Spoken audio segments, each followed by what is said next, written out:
할렐루야. 오늘 저는 여러 성도님들과 함께 예수 그리스도의 부활 그리고 우리의 부활 이런 제목으로 함께 은혜를 나누겠습니다.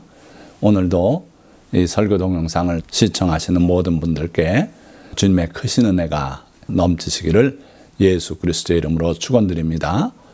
자, 오늘은 네 단락으로 말씀을 증가할 텐데 첫째 단락은 부활과 영생에 관하여 알아야 할 것들, 주님의 기록된 말씀을 따라서 살펴보고자 합니다.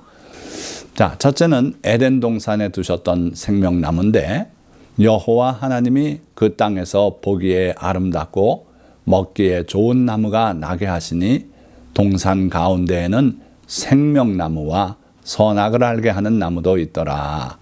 자, 우리가 이 창세기를 읽을 때는 에덴 동산의 선악과 이걸 중심으로 자꾸 생각을 하지요. 그런데 선악을 알게 하는 나무도 있었고요. 동산 가운데에는 생명나무가 있었다는 거예요. 그러니까 어쩌면 생명나무가 선악을 알게 하는 나무보다 더 중요한 나무인데 여기에 관심들을 잘 안 가지고 있죠. 16절 말씀 보니까 여호와 하나님이 그 사람에게 명하여 이르시되 동산 각종 나무의 열매는 내가 임의로 먹되 그리고 선악을 알게 하는 나무의 과실은 먹지 마라. 먹는 날에는 반드시 죽으리라. 그렇게 말씀하시죠. 그런데 동산 각종 나무의 열매는 내가 임의로 먹되 이거는 먹어라 하는 명령이에요. 그러니까 아담이 하나님의 그 명령 말씀대로 동산에 있는 각종 나무의 열매를 하나씩 다 맛보면서 먹어갔다면 어쩌면 생명나무 과실을 먼저 먹게 되고 그리고 영생하는 존재가 될 수 있었는데 안타깝게도 뱀의 유혹을 받아서 선악을 알게 하는 나무를 먹고 그래서 하나님의 말씀대로 사망이 들어오고 에덴 동산에서 쫓겨나고 이렇게 되죠.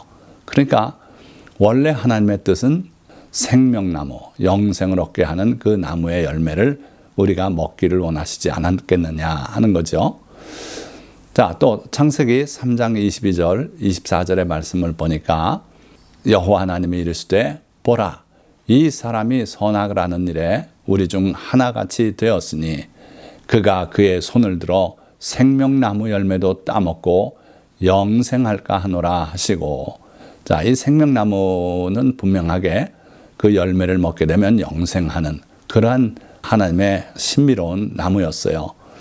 그런데 선악과를 먼저 따먹고 에덴 동산에서 쫓겨날 때 하나님께서는 이 사람이 죄인이죠. 그렇죠? 하나님의 계명을 어겼어요. 사망이 들어왔어요. 그런 상황에서는 영생하는 존재가 되면 안 되겠다는 거예요. 왜 그렇습니까? 우리가 회개하고 죄사함을 받고 하나님의 백성이 되어서 그때 생명나무 열매를 따먹고 영생하고 하나님과 그 천국에서 함께 살아가고 하는 것은 좋습니다. 이게 하나님의 뜻이에요. 그런데 죄를 짓고 쫓겨나가는 그런 상황 속에서 영생하게 되면 이거는 사탄과 다를 바가 없는 거죠. 그래서 하나님께서는 에덴 동산에서 쫓겨나가는 그 아담과 하와가 혹시라도 이 생명나무 열매를 따먹고 영생할까 그게 걱정스러우셨어요. 그래서 24절 보니까 이같이 하나님이 그 사람을 쫓아내시고 에덴 동산 동쪽에 그룹들과 두루 도는 불칼을 두어 생명나무의 길을 지키게 하시니라. 참 안타까운 모습이죠. 그래서 하나님께서 영생하게 하는 생명나무 열매 못 따먹게 하셨다는 거예요. 자, 그 다음에 부활과 소생의 차이점이에요. 사람은 죽었다가 살아나는 경우가 종종 있습니다. 그러나 그 죽었다 살아난 사람들은 예수님 빼고는 다 본래 상태로만 되살아나는 거죠. 이게 소생이에요. 다시 살아났어요. 그런데 다시 살아났는데 그 상태는 먼저 상태. 그래서 먼저 상태는 죽을 수밖에 없는 상태 아닙니까? 그래서 살아나긴 했으나 결국은 죽게 되는 것이 소생. 자, 그런가 하면 우리가 오늘 은혜 받고자 하는 부활은 그게 아니에요. 영생을 누릴 새 몸으로 살아나는 것이 부활이에요. 안타깝게도 그 부활의 예는 예수 그리스도 한 분뿐이 없어요. 그런데 그게 우리의 소망인 것은 예수님의 부활이 곧 우리가 마지막 날에 입게 될 그 부활과 동일하다 하는 거죠. 자, 또 영혼을 사모하는 마음을 하나님이 주셨다 그랬습니다. 하나님이 모든 것을 지으시되 때를 따라 아름답게 하셨고 또 사람들에게는 영혼을 사모하는 마음을 주셨느니라. 자, 이게 뜻하는 바가 뭐 같습니까? 하나님께서 우리 인간의 마음에 영혼을 사모하는 마음을 주셨대요. 그런데 하나님은 사랑이시라 그러지 않았습니까? 사랑이신 하나님이 인간에게 쓸데없이 영혼을 사모하는 마음을 주시고는 짧게 살다 죽어 소멸되고 이렇게 하셨겠냐 하는 거예요. 그렇지 않다고 믿습니다. 그래서 영혼을 사모하는 마음을 주셨다면 거기에 상응하게 영생이 또 우리에게 주어질 수 있다 하는 걸 믿는 거예요. 그리고 다니엘서에는 확실하게 부활의 날을 일러주셨는데 다니엘서 12장 2절 말씀이죠. 땅의 티끌 가운데서 자는 자 중에서 많은 사람이 깨어나 영생을 받을 자도 있겠고 수치를 당하여서 영원히 부끄러움을 당할 자도 있을 것이며 마지막까지 이 글을 간직하고 봉함에 두어라 하시면서 많은 사람이 빨리 왕래하며 지시기도 하리라 예언하신 그 부분에 바로 이 말씀이 또 있는 거예요. 땅의 티끌 가운데서 자는 자 중에서 많은 사람이 깨어나 영생을 받을 자도 있을 것이다. 그러니까 지금은 잠들어 있지만 그 티끌 가운데서 깨어나서 영생을 받는 자가 있겠다. 이게 부활의 날이죠. 그러나 또 어떤 사람은 수치를 당하여서 영원히 부끄러움을 당할 자도 있을 것이다. 심판을 말하는 거예요. 그래서 마지막 날에 다 부활의 몸을 입고 일어나서 영원히 죽지 않는 몸으로서 영생을 받는 자도 있고 어떤 자는 부끄러움으로 떨어질 수도 있다. 그러니 우리도 주님의 은혜 안에서 영생을 누리는 자가 될 수 있기를 주님의 이름으로 축원드립니다. 자, 그런가 하면 또 이사야 선지자는 25장 8절에 이렇게 기록하고 있어요. 사망을 영원히 멸하실 것이라. 주 여호와께서 모든 얼굴에서 눈물을 씻기시며 자기 백성의 수치를 온 천하에서 제하시리라. 여호와께서 이같이 말씀하셨느니라. 자, 마지막에 하나님께서 사망을 영원히 멸하시겠대요. 그러니까 그 이후에는 죽는 일이 없어요. 죽음이 언제 들어왔다고요? 에덴 동산에서 아담과 하와가 하나님이 먹지 말라고 하는 그 선악과를 따먹음으로써 죽음이 들어오지 않았습니까? 그런데 이 죽음, 사망은 영원토록 우리 인간에게 왕노릇하고 하나님이 지으신 그 피조물들을 죽음에 처하게 하고 이럴 수 없어요. 그 사망 자체를 영원히 멸하실 것이라고 분명히 말씀하셨어요. 그리고 사망이 사라지니까 영생의 시대가 오는 거죠. 그리고 주 여호와께서 모든 얼굴에서 눈물을 씻기시며 그동안에 슬펐던 모든 것들, 아픔 다 주님께서 위로하시고 씻어주시고 자기 백성의 수치를 온 천하에서 제하시리라. 자, 뭐가 수치입니까? 죄가 수치 아닙니까?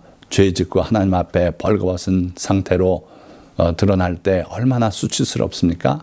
그 수치를 온 천하에서 제하시겠대요. 죄를 다 씻어주시고 예수 그리스도의 보혈의 공로로 온전하게 사죄를 하시고 그러고 영생을 누리게 될 것이다. 이게 구약 성경이 우리에게 예언하신 약속하신 귀한 부활에 관한 말씀들 아닙니까? 자, 그 예언의 말씀대로 하나님의 아들 독생자 예수 그리스도께서 이 땅에 오셔서 우리의 죄를 다 담당하시고 그러고 죽어 무덤에 들어가셨다 3일 만에 부활에 나오지 않으셨습니까? 그래가지고 무려 40일간을 주님의 부활의 몸을 우리에게 확실하게 보여주셨어요. 그러고 승천하시고 이제 다시 오셔서 우리에게도 그 동일한 부활을 허락하실 걸 약속하고 계십니다.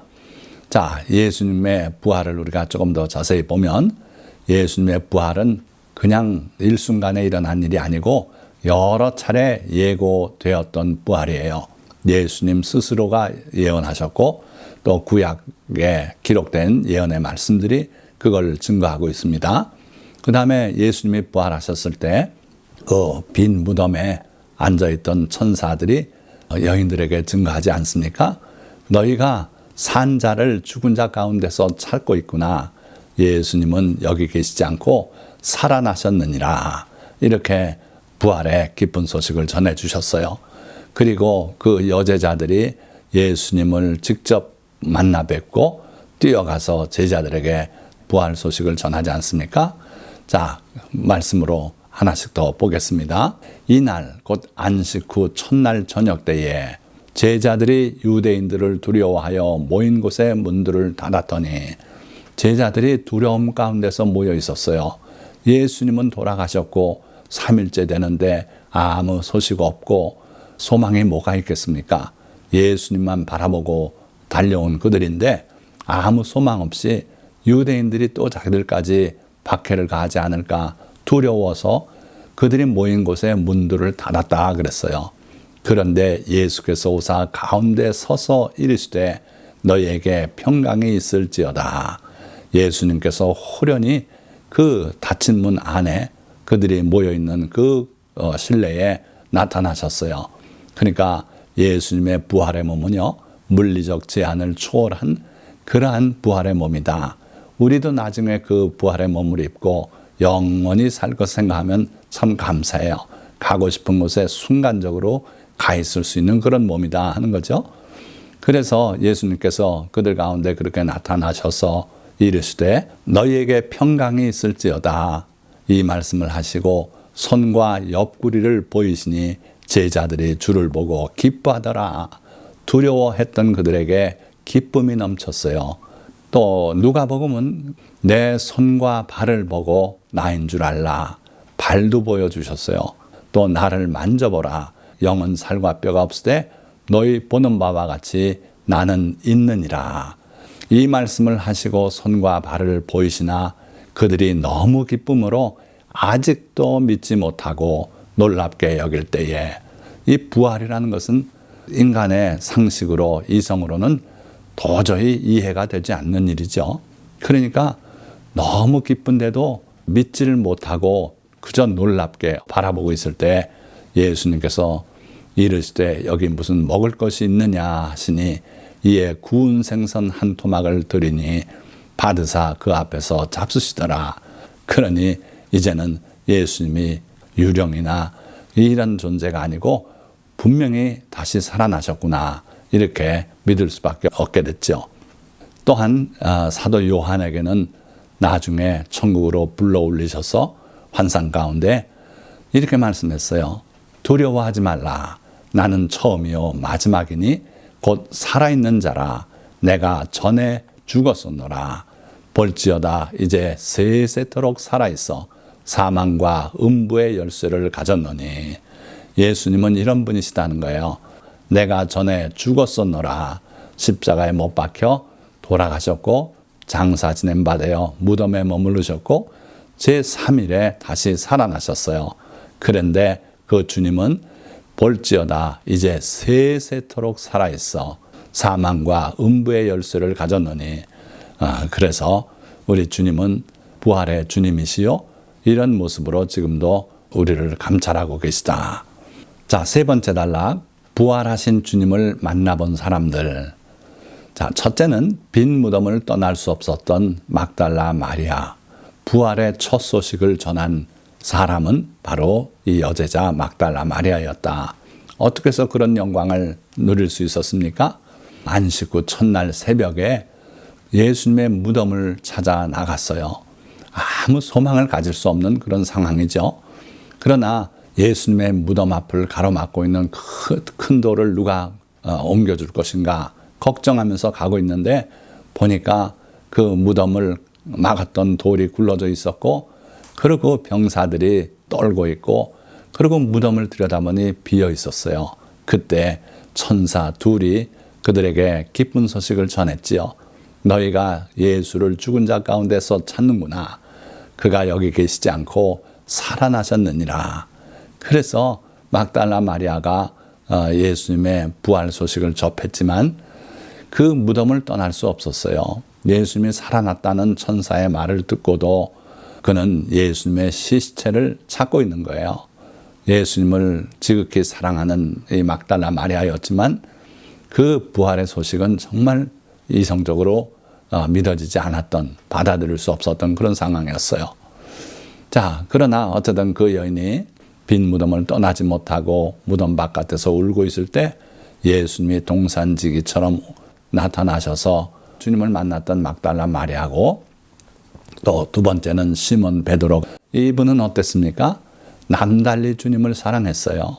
그래서 예수님이 그 죽음을 예고할 때 나도 주와 함께 죽는 데까지 가겠다고 장담을 했고, 그랬던 베드로, 예수님이 살아나셨다는 소식을 여인들에게 들었을 때 요한과 함께 무덤으로 달려갔던 이 베드로, 비록 다른 박질에는 뒤처졌지만 요한이 들어가지 못하고 무덤 바깥에서 들여다볼 때 베드로는 뒤늦게 달려와서 그대로 무덤 안으로 들어갔던 그런 베드로예요.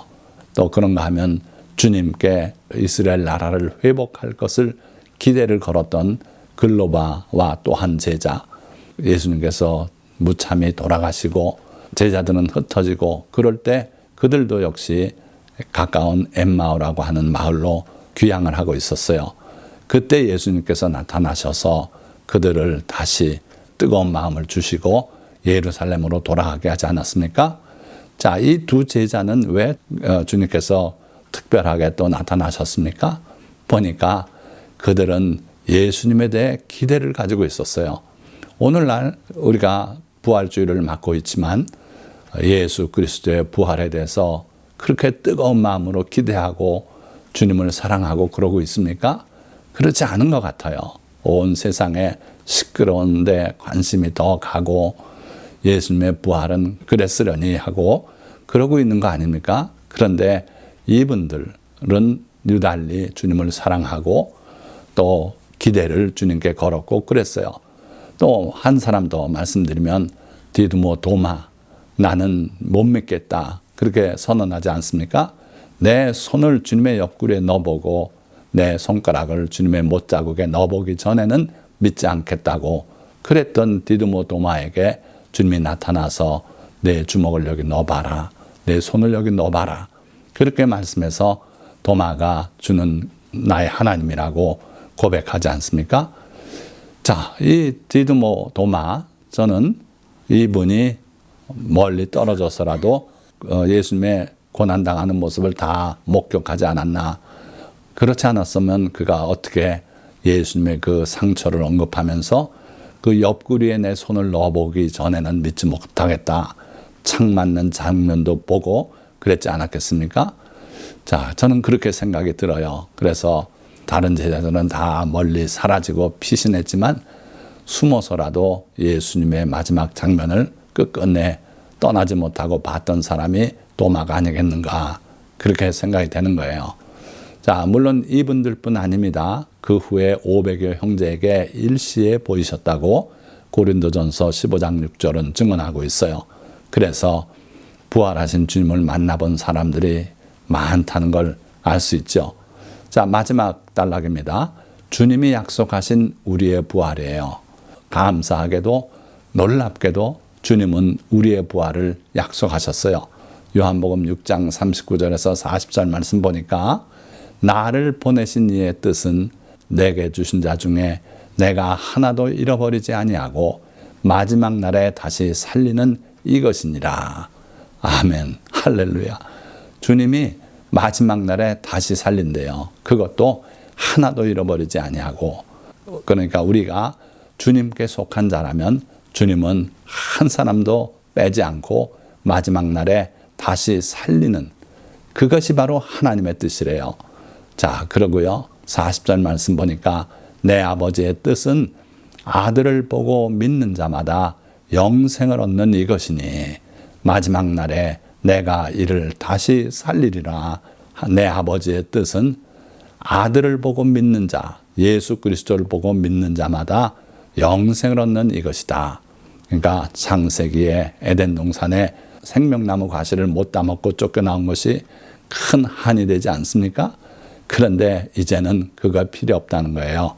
예수 그리스도가 바로 생명나무시고 그를 보고 믿는 자마다 영생을 얻게 된다. 그리고 마지막 날에 내가 이를 다시 살리리라.